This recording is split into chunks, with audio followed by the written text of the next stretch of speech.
So you want to own an NFL team. 50,000 people chanting your name. A billion-dollar toy that grows in value every single year, no matter what happens on the field. Here's the number that should stop you cold.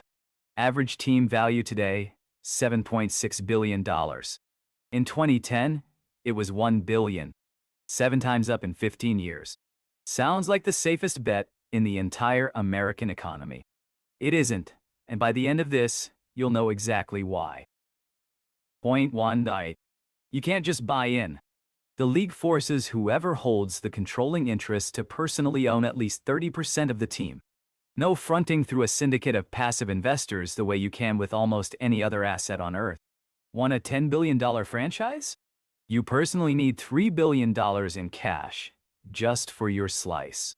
And your entire ownership group, combined, is capped at $1.5 billion of debt against the team and its stadium. Forever. Private equity only got allowed into this world starting in 2024, and even then, funds can only buy small passive stakes. They can't take control. The door isn't just expensive. It's built to keep new money out unless that money already has more zeros than most billionaires. Point 2. The price of admission has exploded past anything rational. The reason is media rights and scarcity. There are only 32 of these on the entire planet, and the league almost never expands. In 1920, the Chicago Bears sold for $100. In 2022, the Denver Broncos sold for $4.65 billion, a record at the time. In 2023, Washington sold for $6.05 billion. In 2026, the Seattle Seahawks changed hands for $9.6 billion. Dallas is now valued above $13 billion, the first sports franchise in history to cross that number. Every single sale breaks the previous record. Not most sales. Every sale. Point 3.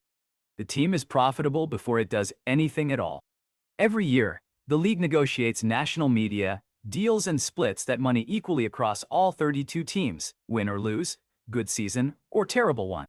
In 2025, that national revenue pool topped $14 billion league-wide, and each team's guaranteed cut alone exceeded $450 million before a single ticket sold. Odd zero. Compare that to the salary cap, the maximum you're allowed to spend on players, sitting at $279 million, plus roughly $70 million more in required player benefits. The free check the league hands you almost covers your entire payroll before your stadium gates even open. That's the exact mechanism behind the phrase every sports banker uses about this league. Every team is profitable, virtually by design. Point 4. Here's where the naive buyer's math falls apart. You are not buying a cash machine. Almost all of that $7 billion in value is paper appreciation, not spendable income. Annual operating profit for a mid-market franchise, after paying players, staff, and stadium costs, typically lands somewhere in the tens of millions of dollars. Against a purchase price in the billions, that's a low single-digit yield. Lower than a savings account, in cash terms. You don't get rich from the checks that arrive every year. You get rich the day you sell. And 31 other billionaires have to vote to approve whoever buys you out. Point 5. The stadium is where the real money actually hides. Ticket sales are almost a rounding error compared to what a modern stadium generates in luxury suites, naming rights, concerts, and non-NFL events running 365 days a year. SoFi Stadium in Los Angeles cost over $5 billion to build, privately financed almost entirely by Stan Kroenke himself, and it now hosts the Super Bowl, the college football playoff, and dozens of concerts annually, each one a revenue stream that has nothing to do with football. Owners who control their own stadium capture nearly all of that. Owners who play in a publicly owned, shared stadium capture a fraction of it. Same league, same sport, completely different business depending on 4 walls and a roof. Point 6. There's a tax mechanism buried in this that almost nobody outside ownership circles understands. When you buy a team, a large portion of the purchase price gets allocated to the roster itself.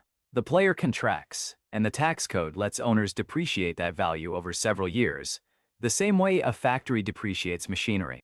On a multi-billion-dollar purchase, that depreciation can shelter enormous amounts of other income for years after the deal closes, on paper showing a loss, even while the franchise is worth more than ever and the stadium is generating record revenue. It's not a loophole anyone hid.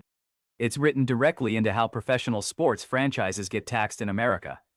And it's one of the quiet reasons billionaires from completely unrelated industries keep circling this asset class.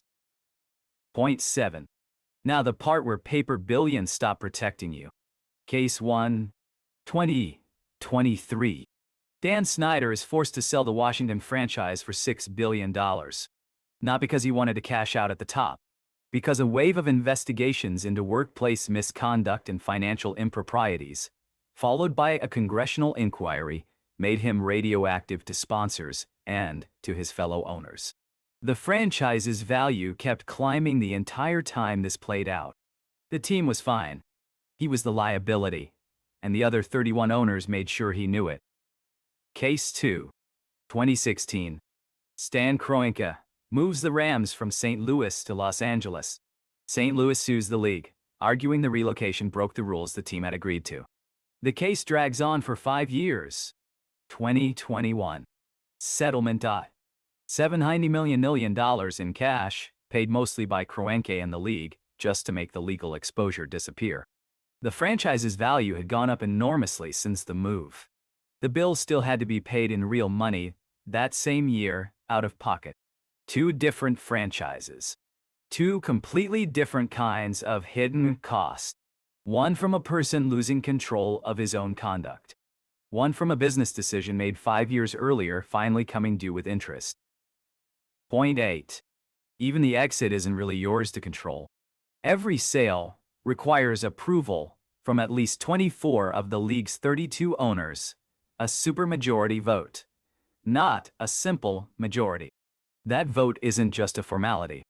It's a gate the league can use to block a buyer they don't like, delay a sale for political reasons, or extract concessions before letting a deal close. You can find a willing buyer at your exact asking price and still not be allowed to sell to them. The most exclusive club in American business gets the final word on who's allowed to join every single time a seat opens up. So, here's the final balance sheet, collapsed into one sentence. A capped cost structure, plus a guaranteed and endlessly growing revenue split, plus a scarce non-expanding supply of only 32 seats at the table, equals one of the most reliably appreciating assets in the history of American capitalism. But the cash you can actually spend stays thin every single year you hold it, and the real threats to your fortune were never on the scoreboard. They're your own conduct, your stadium lease, and 31 other owners holding a permanent veto over your future. The families who bought in decades ago for a few $1,000,000 and simply never sold are sitting on the largest unrealized gains in the history of professional sports, not because they were smarter than everyone else, but because they understood the one rule that actually matters here. Before you write that check, understand what you're actually buying. You're not buying a business you get to run.